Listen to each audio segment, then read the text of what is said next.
போறாங்க, அடிக்கிறாங்க, ஆனஸ்ட்ல ராட போட்டு உருவி இருக்காங்க. நீ என்ன பாவம் பண்ணாங்க ரெண்டு பேர்? அந்த மாதிரி வழக்கில் இவனுக்கு வேற என்ன கொடுக்க முடியும்? போலீஸ்னா என்ன? Protection of life in civil establishment. Sir நீங்க இப்போ வந்து படுபாதகர் அந்த மாதிரி அப்படியே சொல்றீங்க. ஆமா, படுபாத அயோக்கியர்கள். 9 பேரும் அயோக்கியர்கள். மெரிபா பன்னீர் சோடா. I trust மெரிபா.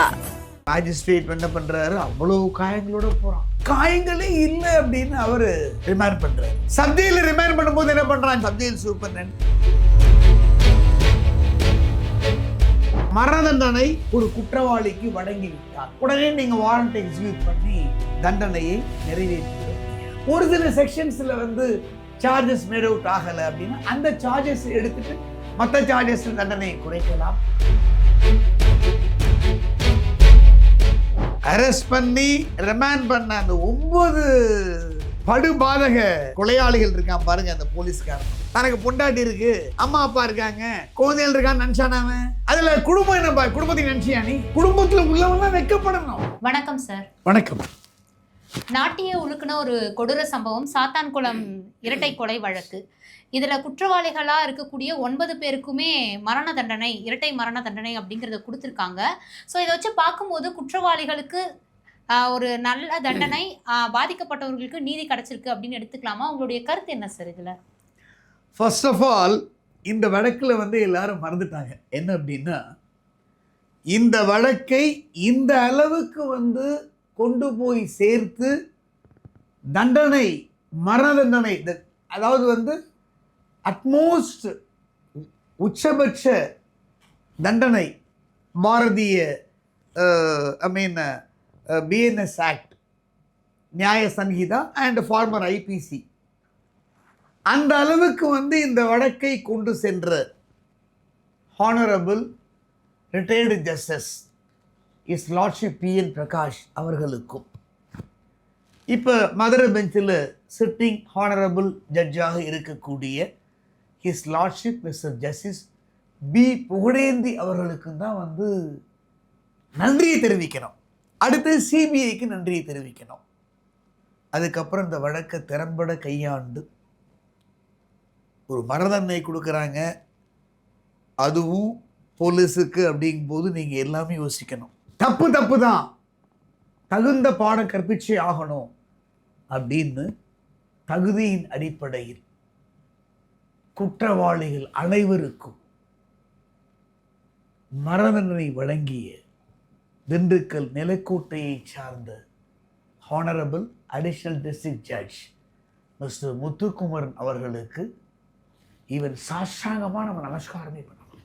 இந்த வழக்கு வந்து உங்களுக்கு கொரோனா பீரியடில் நடந்த ஒரு சம்பவம். அப்பாவிகள் அந்த கொரோனா பீரியடில் வந்து உங்களுக்கு யார் சிஎம் அப்படிங்கிறது தெரியும். எடப்பாடி பழனிசாமி சிஎம், அவர் தான் உள்துறை அமைச்சர், அவர் கண்ட்ரோலில் தான் போலீஸ் இருக்கு. இந்தியாவுக்கே ஃபர்ஸ்ட் டைம் லாக்டவுன், தமிழ்நாட்டுக்கு ஃபர்ஸ்ட் டைம் லாக்டவுன். அப்போ போலீஸுடைய அட்டகாசங்கள், அத்துமீறல்கள் அப்படின்னு எடுத்தீங்கன்னா சொல்லவே முடியாது. ஒருத்தரோட சாவி எடுத்து ஒரு IPS அதிகாரி கோவத்தில் போட்டான். இன்னைக்கு ஒரு ஹைகோர்ட் சிட்டிங் ஜட்ஜ், நான் பேர் சொல்ல விரும்பல. இந்த மாதிரி பலவிதமான அட்டகாசங்கள், அநியாயங்கள், அட்டூழியங்கள் எல்லாம் வந்து கொரோனா பீரியடில் வந்து போலீஸ் நடத்தியது. இதை இப்போ இருக்கக்கூடிய ஹானரபிள் ஸ்டாலின், MK ஸ்டாலின் அவர்களும், டெபுட்டி சிஎம் இளைய சகோதரர் உதயநிதி ஸ்டாலின் அவர்களும் கிராமங்காரமாக சென்று,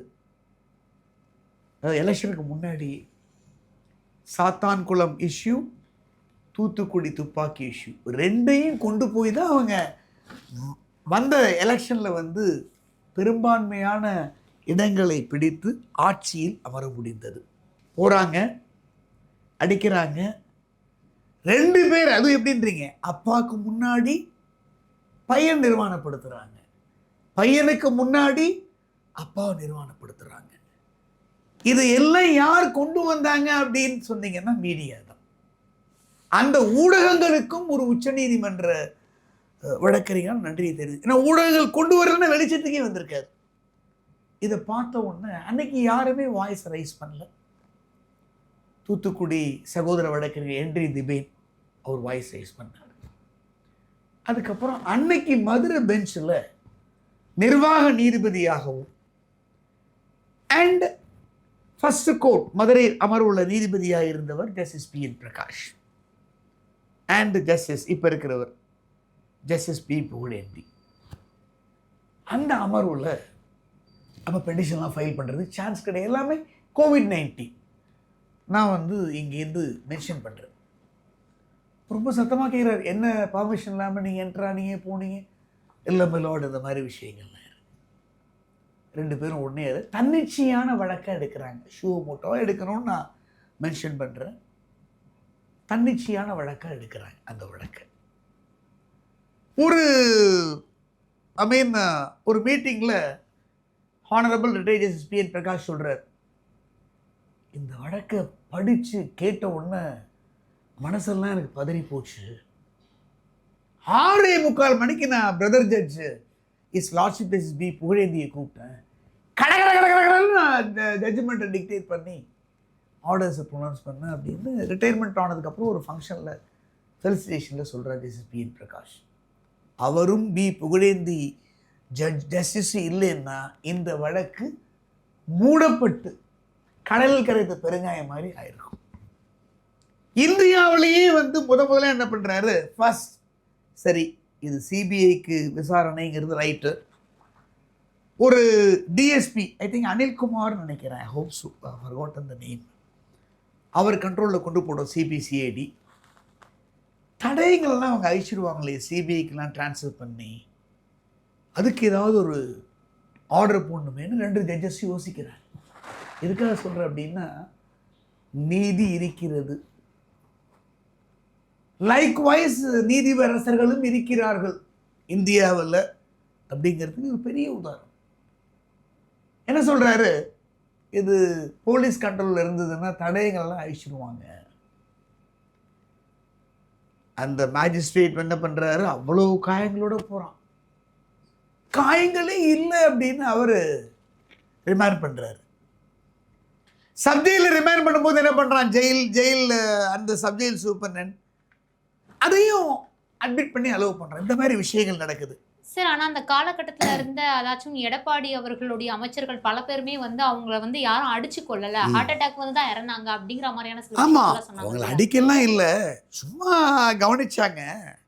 அவங்க ஜெயிலில் போகும்போது அந்த கொரோனா அதெல்லாம் அவங்களுக்கு ஏற்கனவே உடம்புகள் வியாதிகள்லாம் இருந்ததுனால அவங்க மூச்சுத்திணறல் ஏற்பட்டு ஹார்ட் அட்டாக் இறந்தாங்கன்னா பல மினிஸ்டர்ஸ் சொன்னாங்க. I think even Kadambur Raju கூட ஏதோ சொன்ன மாதிரி எனக்கு ஞாபகம். அதில் அதுக்கப்புறம் போராட்டங்கள் எல்லாம் தவிர்க்க முடியாமல் தமிழக அரசு எடப்பாடியார் தலைமையில் இருந்த அரசு சிபிஐ விசாரணைக்கு உத்தரவு போடுது. எது நாங்கள் கோர்ட்டில் மென்ஷன் பண்ணி ஹானரபிள் நீதிமன்றம் அன்றைக்கி நடந்தோடனே போட்டுக்க வேண்டியதானே. சிபிஐ உத்தரவை கோர்ட்டு பிறப்பித்தால் நமக்கு அவமானம், சந்தேசிரிக்கும்னு என்ன பண்ணுறாங்க, இவங்க ஆர்டர்ஸை போடுறாங்க. அப்படி திங்க் பண்ணுறாரு, சிபிஐக்கு போட்டு இனிமேல் அவங்க வரத்துக்குள்ளே எல்லா தடயங்களும் அழிச்சிடுவாங்க. ஸோ 1 மணிக்குள்ளே இந்த கேஸு சம்மந்தப்பட்ட ஃபைல்ஸு டிஎஸ்பி சிபிசிஐடிக்கு இந்த மாதிரி உத்தரவுலாம் பார்த்துக்க மாட்டீங்க, ட்ரான்ஸ்ஃபர் பண்ணணும். 2 மணிக்குள்ளே அந்த டிஎஸ்பி எடுக்கணும்,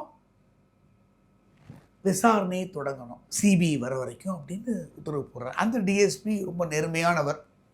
இதில் குற்றம் சாட்டப்பட்டவர்கள் தன்னுடைய சகாக்களாக இருந்தாலும் நீதி வழங்கணுங்கிற அந்த டிஎஸ்பி, ஏன்னா அவருடைய சாட்சி ரொம்ப முக்கியமாக இருந்தது. அப்புறம் யோசிக்கிறாங்க 2 ஜட்ஜஸும், இது போலீஸ் கண்ட்ரோலில் போகுது, அரசியலும் சரியில்லை, ரெவென்யூ கண்ட்ரோலுக்கு, அதாவது இந்தியாவிலேயே ஒரு புதிய உத்தரவு.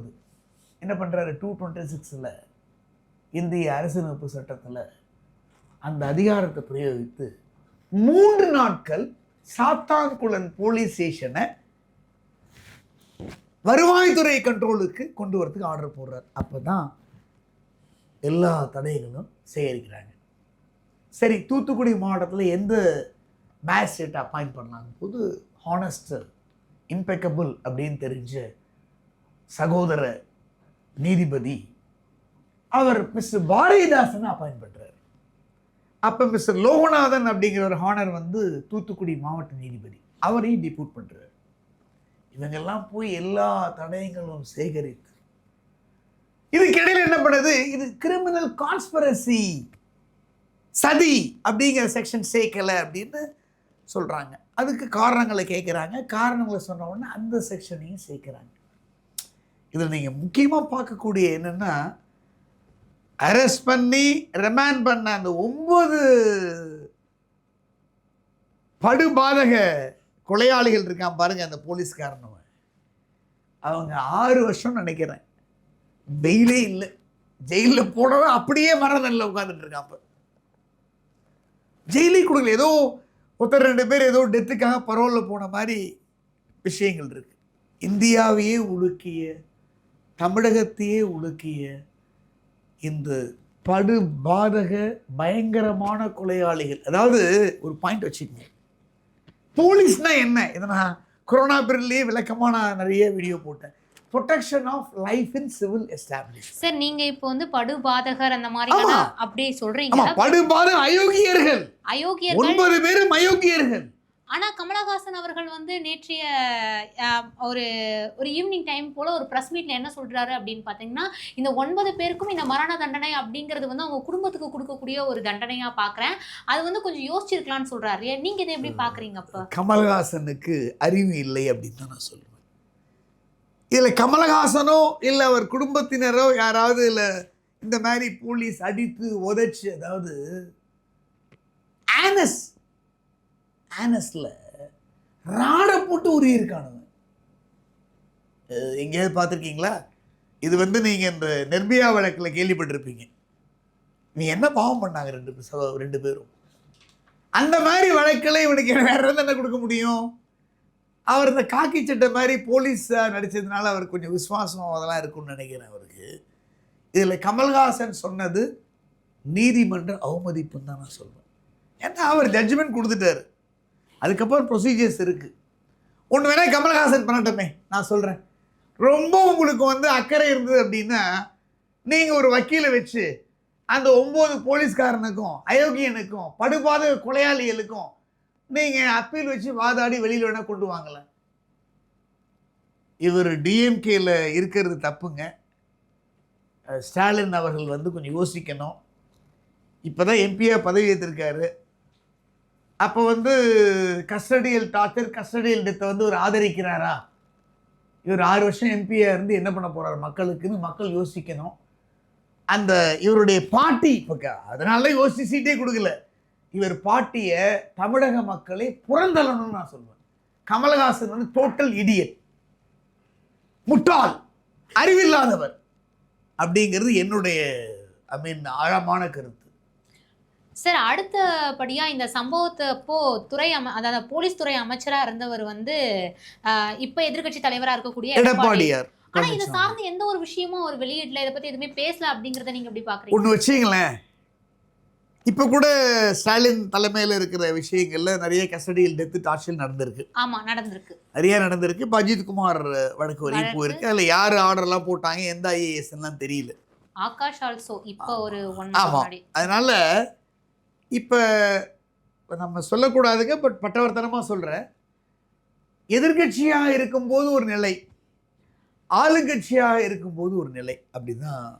ஏன்னா அவங்க அந்த இடத்துக்கு வந்துடுறாங்க, நம்ம தான் உள்துறை மந்திரி, நம்ம கீழே இருக்கிறாங்க அப்படின்னா அவர்களால் களங்கம் ஏற்பட்டு விடக்கூடாது அப்படின்னு நினைக்கிறாங்க. ஆனால் என்ன பண்ணணும், ஒரு முதலமைச்சராக பதவி ஏற்று உள்துறை மந்திரியான உடனே நீங்கள் வந்து கிளாஸ் எடுக்கணும் அவங்களுக்கு. ஏன்னா எங்களுக்கு பிரச்சனையாயிரும், எங்கள் ஆட்சிக்கு பிரச்சனையாயிரும் அப்படின்னு யாரும் அதை கான்சன்ட்ரேட் பண்ணுறது இல்லை. கஸ்டோடியல் டெத், கஸ்டோடியல் இப்போ இந்த 5 வருஷ பிரிவில் பார்த்தீங்கன்னா பாத்ரூம், நான் என்ன கேட்குறேன், ஆனரபிள் மெட்ராஸ் ஹைகோர்ட்லேயே பல ஜட்ஜஸ் கேட்டாங்க, ஏன்பா பாத்ரூமில் வழிக்கு வைதான்னு சொல்கிறீங்க, எவ்வளோ போலீஸ் நீங்கள் இருக்கீங்க, ஸ்ட்ரென்த் என்ன, நீங்கள் யாரும் வழிக்கவே இல்லையா அப்படின்னு கேட்குறாங்க. ஸோ ஸ்டேஷனுக்கு போனாலும் கை காலை உடைக்கிறது அப்படிங்கிறது ஒரு யூஸ்வலாக வச்சுட்டு இருக்காங்க. போலீஸுக்கு அடிக்கிறதுக்கு உரிமையே கிடையாது. சென்சிட்டிவான கேசஸில் போலீஸ் ஆக்ட்லேயும் மெட்ராஸிலி போலீஸ் ஆக்ட்லேயும் அந்த முட்டிகை கீழே வந்து நீங்கள் டச் பண்ணலாம் அப்படின்னு தான் இருக்கே தவிர, இதுக்கப்புறமா ஜட்ஜ்மெண்ட்லேயே சொல்லியிருக்காரு, ஆயுள் தண்டனை கொடுத்தா அவங்களாம் திருந்த மாட்டாங்க. அவரே அப்சர்வ் பண்ணியிருக்காரு. இது சமூகத்துக்கு எதிரானது, மெட்டிகேட்டிங் சர்க்கம்ஸ்டன்சஸ். இவர்களுக்கு ஆயுள் தண்டனை கொடுத்தோம்னா இவங்க திருந்த மாட்டாங்க. டிபார்ட்மெண்ட்டு, இந்த போலீஸ் துறை அப்படிங்கிற திருந்தணும்னா இந்த மாதிரி செயலில் ஈடுபட்டால் மரண தண்டனை நிச்சயமாக நீதிமன்றத்தில் கிடைக்கும். சரி, இப்போ இந்த தண்டனை கிடச்சிருச்சு, இவங்களுக்கு வந்து ஒரு பாதிக்கப்பட்டவங்களுக்கு நீதி கிடச்சிருச்சு அப்படிங்கிற மாதிரி நம்ம இதை எடுத்துக்கலாமா? இல்லைனா மேல்முறையீடு பண்ணி அவங்க வெளில வரதுக்கான வாய்ப்புகள் இருக்கா சார்? இந்த கேஸை பொறுத்தவரைக்கும் எப்படி ஆகும்? அவங்க ஜட்ஜ்மெண்ட்ல முத்துக்குமரன் ஆனரபிள் ஜட்ஜ் சொல்லியிருக்காரு, அப்பாவையும் கொலை பண்ணிட்ட, அதாவது அடுத்த ஒரு கொலை பண்ணா நீ 302 கேஸ் போட்டு உள்ள தள்ளுற, நீ கொலை பண்ணா இதாண்டா நீதிபதி, இதாண்டா நீதிமன்றங்கிறதுக்கு இதாண்டா போலீஸ் ஒரு படத்தில் ஆயுஷ் நடிச்சிருப்பார் பல வருடங்களுக்கு முன்னாடி, 40 வருஷம் முன்னாடி. இதாண்டா ஜட்ஜி, இதாண்டா நீதிமன்றம், இதாண்டா வக்கீல் அப்படிங்கிறதுக்கு ஒரு உதாரணம். அவரே சொல்றாரு, அப்பாவை கொலை பண்ணி குடும்பத்தை காலி பண்ண, பையனை கொலை பண்ணி குடும்பத்தை காலி பண்ண, என்னடா நீ அப்படின்னு அவர் கேட்டிருக்காரு. பாதிக்கப்பட்ட நீதி கிடையாது. என்றைக்கு 9 பேருக்கும் வந்து தகுதியின் அடிப்படையில், சாட்சியங்கள் அடிப்படையில் இவர்கள்தான் படுகொலையை செய்தார்கள் அப்படின்னு 9 பேருக்கு மரண தண்டனை கொடுத்தாங்களோ அன்றைக்கு நிச்சயமாக சகோதரர் பென்னிக்ஸ் அண்ட் சகோதரர் ஜெயராஜ், ஜெயராஜ் தானே, 2 பேருடைய ஆத்மா அன்னைக்கு தான் சாந்தி அடைஞ்சிருக்கும். பட் ஆப்ஷன்ஸ் அப்படிங்கிறது உங்களுக்கு இது சட்டத்தில் இப்போ இருக்கிற புதிய BNS ஆக்ட் 23 வந்து சொல்லியிருக்காங்க. 407 410 வரைக்கும் ஒரு மேதகு மாவட்ட நீதிமன்றம் மரண தண்டனை ஒரு குற்றவாளிக்கு வழங்கிவிட்டால் உடனே நீங்கள் வாரண்ட் எக்ஸிக்யூட் பண்ணி தண்டனையை நிறைவேற்றிவிட முடியாது. அதை உடனே என்ன பண்ணணும், இந்த 407 சொல்லுவாங்க BNSS ஆக்டில், நீங்கள் ஹைகோர்ட்டுக்கு அனுப்பணும். ஹைகோர்ட்டில் ஆனரபிள் 2 ஜட்ஜஸ் அந்த என்டையர் ஃபைலை படிக்கணும். இதில் எத்தனை விளையாட்டில் இதெல்லாம், சிபிஐயுடைய சார்ஜ் ஷீட்டே 2000 3000 அடிஷ்னல் 700 ஏகப்பட்ட பக்கங்கள் இருக்குது. ஜட்ஜ்மெண்ட்ஸ் ஏகப்பட்ட பக்கங்கள் இருக்குது. அப்புறம் எத்தனை சாட்சிகள் சொல்லியிருக்காங்க, மோர் தென் 100. இதையெல்லாம் ஆனரபிள் ஜட்ஜஸ் வந்து படிக்கணும். படிச்சுட்டு அதில் ஏதாவது ஆனரபிள் ஜட்ஜஸுக்கு, அதாவது முன் தீர்ப்புகளின் அடிப்படையில், அவங்க எடுக்க மாட்டாங்க, உச்சநீதிமன்ற முன் தீர்ப்பின் அடிப்படையில் ஏதாவது குறைபாடுகள் இருந்தால் ஒன்று என்ன பண்ணலாம், மறுபடியும் அடிஷனல் எவிடன்ஸ் எடுக்கிறதுக்கு உத்தரவு போடலாம். இல்லை நீங்கள் நடத்துறது சரியில்லை அப்படின்னு அப்படி புது ட்ரையல் நடத்துறதுக்கு, டினோவா ட்ரையல் நடத்துறதுக்கு உத்தரவு போடலாம். அடுத்த ஒரு செக்ஷன் 408 409 அப்படியே அது அப்பீலே இல்லாமல் ரத்து பண்ணவும் ஹானரபிள் மெட்ராஸ் ஹைகோர்ட்டால் முடியும். இல்லை ஒரு சில செக்ஷன்ஸில் வந்து சார்ஜஸ் மேட் அவுட் ஆகலை அப்படின்னா அந்த சார்ஜஸ் எடுத்துட்டு மற்ற சார்ஜஸில் தண்டனையை குறைக்கலாம். இந்த மாதிரி ஹைகோர்ட் ஜட்ஜஸுக்கு பவர்ஸ் இருக்கு. இதில் 2 ஜட்ஜஸில் ஒரு ஜட்ஜஸ் ஒப்பீனியன் வேற மாதிரி இருந்ததுன்னா 3வது ஜட்ஜஸ்க்கு அனுப்புவாங்க. ஆனால் 2 நீதியரசர்கள் குறையாதவங்க தான் சைன் பண்ணணும். இதெல்லாம் எப்படி நடக்கணுன்றீங்க, 30 நாள் தான் அப்பீல். 30 டேஸில் நீங்கள் அப்பீல் போடணும். அந்த அப்பீல் வந்துச்சு அப்படின்னா அந்த அப்பீல் ஃபைலுக்கு எடுத்து என்டையர் ஃபைலை அந்த கோர்ட்லேருந்து கால் ஃபார் பண்ணி அந்த அப்பீல் முடிகிற வரையும் இவங்க கன்ஃபார்ம் பண்ணாமல் நிறுத்தி வைக்கலாம். ஒன்ஸ் கன்ஃபார்ம் ஆயிடுச்சு அப்படின்னா குறைந்தபட்சம் 2 senior most high court judges sign பண்ணணும். அதுக்கப்புறம் தான் உங்களுக்கு வாரண்ட் எக்ஸிக்யூட் பண்ணுவாங்க. அப்பீல்லையும் கன்ஃபார்ம் ஆயிடுச்சுன்னா உடனடியாக என்ன பண்ணுவாங்க, தூக்கு போடுறது வாரண்ட்டு போடுவாங்க. ஆனால் உடனே உச்சநீதிமன்றத்துக்கு அப்பீல் போவாங்க. அங்கே வந்து 60 days டெத் பெனால்டி, மற்றதுக்கெல்லாம் 90 daysங்க. 60 நாள் அவங்க அப்பீலுக்கு டைம் இருக்கு. அந்த 60 நாளைக்குள்ள சுப்ரீம் கோர்ட்டில் அப்பீல் போட்டு அது பல வருடங்கள் ஆகும். அதுக்கப்புறம் ஒரு முடிவு வந்து ஆயுள் தண்டனையாக குறைக்கலாம், இல்லை அப்பீலை வந்து உறுதி பண்ணலாம். உறுதி பண்ணிட்டாங்க அப்படின்னா அடுத்தது என்ன பண்ணுவாங்க நம்ம ஆளுங்க, இந்த பாதிக்கப்பட்டவங்க? இது நடைமுறை சிக்கல். இந்த படுபாத அயோக்கியர்கள் வந்து மெர்சி பெட்டிஷன் போடுவாங்க. 72 இந்திய அரசியலமைப்பு சட்டத்தில் ஜனாதிபதிகிட்ட போடுவாங்க. அவங்க அதை காலக்கெடு நிர்ணயம் எதுவும் கிடையாது, எப்போ அவங்க டிஸ்போஸ் பண்ணாங்கன்னு தெரியாது. அவங்களும் உறுதி பண்ணிட்டாங்க அப்படின்னா அதுக்கப்புறமா என்ன பண்ணலாம், கவர்னருக்கும் போடலாம் 161ல், அது அமைச்சரவைக்கெல்லாம் போகும். இது எல்லாம் உறுதிப்பட்டதுக்கு அப்புறம் தான் வாரண்ட்டை போட்டு இரட்டை மரண தண்டனை அது 2 தூக்கு போட முடியாது, சுருக்கு போட்டு தண்டனை நிறைவேற்றுவாங்க. இது வந்து சட்டத்தில் உள்ள நடைமுறைகள். ஆனால் இந்த வழக்கை பொறுத்த வரைக்கும் தன்னிச்சையாக இந்த வழக்கை எடுத்தது யாரு? Honourable Madras high court. பல உத்தரவுகளை பிறப்பித்தது யாரு? Honourable Madras high court. அப்புறம் என்ன ஆர்டர்ஸ் போட்டாங்க? இந்த வழக்கு மெட்ராஸ் ஹைகோர்ட் கண்காணிப்பில் நடத்தப்பட வேண்டும் உத்தரவு போட்டது யாரு? சென்னை உயர்நீதிமன்றம். அப்ப இந்த வழக்கில் இந்த 406, 7, 8, 9, 10 நிச்சயமாக கன்ஃபார்ம் தான் ஆகும். ஆனா அவனுக்கு அப்பீல் ஒன்று இருக்கு, 374. அந்த அப்பீல் முடிகிற வரையும் நம்ம பொறுத்து இருக்கணும். கண்டிப்பா சார். இப்போ இவங்களுக்கு இந்த குற்றம் வந்து கொடுத்துருக்காங்க. இது இந்த 2 நாள்ல அவங்களுக்கு என்னெல்லாம் நடந்திருக்கு? இப்போ மெய்க்காவல், கடுங்காவல் தண்டனை. இப்போ ஜெயிலில் போனால் கடுங்காவல் தண்டனை அப்படின்னா வேலையெல்லாம் அலாட் பண்ணுவாங்க. அப்புறம் ட்ரெஸ்ஸு வந்து உங்களுக்கு மாறும், இந்த ஒயிட்டில் அண்டர்வேர் சட்டையெல்லாம் கொடுப்பாங்க. ஓகே. கடுங்காவல் தண்டனைன்னா வேலை கொடுப்பாங்க. பட் இவர்கள் மரண தண்டனை விதித்த குற்றவாளிகள் அப்படின்னா இவங்க பேரு ஜெயிலில் என்ன சொல்லுவாங்கன்னா கண்டம்டு பிரிசனர்ஸ் பேர். ஜட்ஜே தீர்ப்பு கொடுத்துட்டாரு.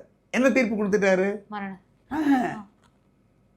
நீ சொசைட்டிக்கே வந்து நீ புல்லுருவி, நீ உயிர் வாழ தகுதியற்றவன், உனக்கு மரண தண்டனை தூக்குல சாகும் வரை தூக்கில் வேண்டும் உத்தரவு போட்டாங்கன்னா இவனுக்கு பேர் என்னன்னா, இந்த 9 அயோக்கிய படுபாதக குற்றவாளிகளுக்கு என்ன பேர்னா, அயோக்கிய பயலுக்கு கண்டம்டு பிரிசனர்ஸ் அப்படின்னு பேர்.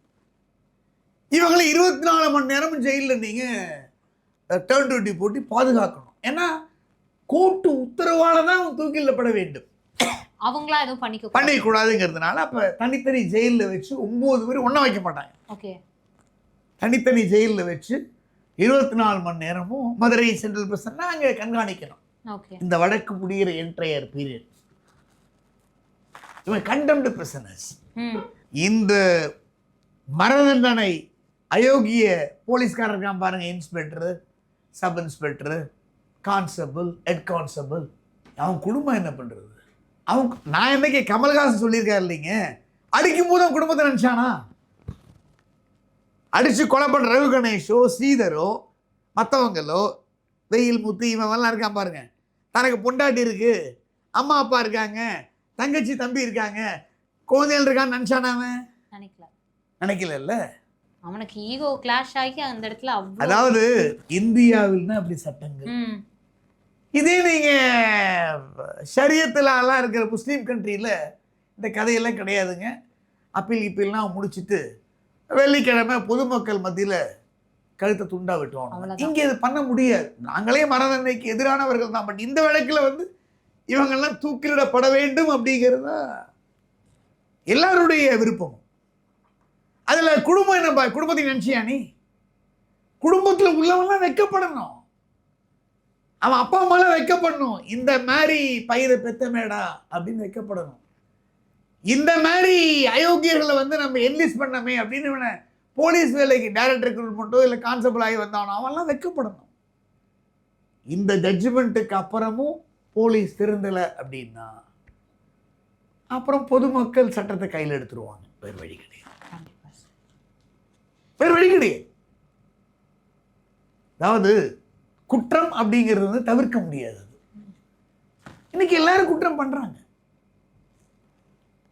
நீங்க என்ன பண்றீங்க? குற்றவாளிகளை குற்றம் பண்ணவனுக்கு தண்டனை வாங்கி கொடுங்க. அதுக்கு சட்டங்கள் இருக்கு, வழக்கறிஞர்கள் இருக்காங்க, நீதிமன்றம் இருக்கு. அதாவது ஜுடிஷியல் கில்லிங், இது பேர் ஜுடிஷியல் கில்லிங். 9 கேடுகட்ட அயோக்கியனுக்கு தண்டனை கொடுத்துருக்காங்களா மறதான், அது ஜுடிஷியல் கில்லிங். அதுதான் வந்து அலவுடு, அதான் வந்து பர்மிட்டட், அதான் ஸ்டாட்டுட்டரி. எக்ஸ்ட்ரா ஜுடிஷியல் கில்லிங் நீ பண்ணக்கூடாது. பார்த்தீங்கன்னா பல என்கவுண்டர்ஸே போலி தானே. சகோதரர் ஆம்ஸ்ட்ராங் கொலை வழக்கில் அவங்க யாரும் என்கிட்ட வரல, வந்தால் நான் ஃபேக் என்கவுண்டர் போட்டிருப்பேன். ஏன்னா ஃபேக் என்கவுண்டரில் நார்த்தில் பல போலீஸ்காரங்க தண்டிக்கப்பட்டிருக்காங்க. ஆம்ஸ்ட்ராங் வழக்கில் முக்கியமான சாட்சி அவனை என்கவுண்டர் பண்ணிட்டாங்க. சகோதரர் ஆம்ஸ்ட்ராங் கொலை வழக்கில் அது படுபாதகமான கொலை. whatever it may be, irrespective of material. அந்த இடத்துல என்கவுண்டர். ஆமாம், பல என்கவுண்டர்ஸுமே போலி தான். அதுக்கு அவங்க முன்னுக்கு வந்து கேஸை போட்டாங்கன்னா அதே போலிங்க என்கவுண்டர்னு பல ஜட்ஜ்மெண்ட்ஸை ப்ரூவ் பண்ணி அத்தனை பேர் மரணதண்டனை வாங்கி கொடுத்துடலாம். ஆனால் பாதிக்கப்பட்டவங்க முன்னுக்கு வந்தால் தான் நம்ம இது வந்து அவங்களுக்கு ஒரு இது கொரோனா பீரியடில் நடந்த விஷயங்கள், இது பப்ளிக் இஷ்யூ. எல்லா வழக்குலையும் வந்து தன்னிச்சையா ஆனரபிள் மெட்ராஸ் ஹைகோர்ட் எடுக்கிறது இல்லை, சுப்ரீம் கோர்ட்டும் எடுக்கிறது இல்லை. நாங்கள் முதல்ல சுப்ரீம் கோர்ட்டில் தான் நான் மென்ஷன் பண்ணேன், இல்லை நீங்கள் ஹைகோர்ட்டை மென்ஷன் பண்ணிட்டு வாங்க அப்படின்னு. பேப்பர் நியூஸ் தான், பேப்பர் நியூஸ், மீடியா ரிப்போர்ட்ஸ் தான். சரி, எல்லா வழக்கையும் பப்ளிக் இஷ்யூவாக எடுத்து நடத்த முடியாது இல்லை. இந்த ஒரு கேஸை பொறுத்த வரைக்கும் நார்மலாக எத்தனையோ பேர் எத்தனையோ விதங்களாக பேசியிருக்காங்க. பட் நீங்கள் இந்த கேஸை பொறுத்த வரைக்கும் ஒரு அட்வொகேட்டாக நீங்கள் இத்தனை விஷயங்களை வந்து எங்கள் கூட ஷேர் பண்ணியிருக்கீங்க. உங்களுடைய நேரத்தை ஒதுக்கி ரொம்ப நன்றி சார். ஜெய். மெரிபா பன்னீர் சோடா, ஐ ட்ரஸ்ட் மெரிபா.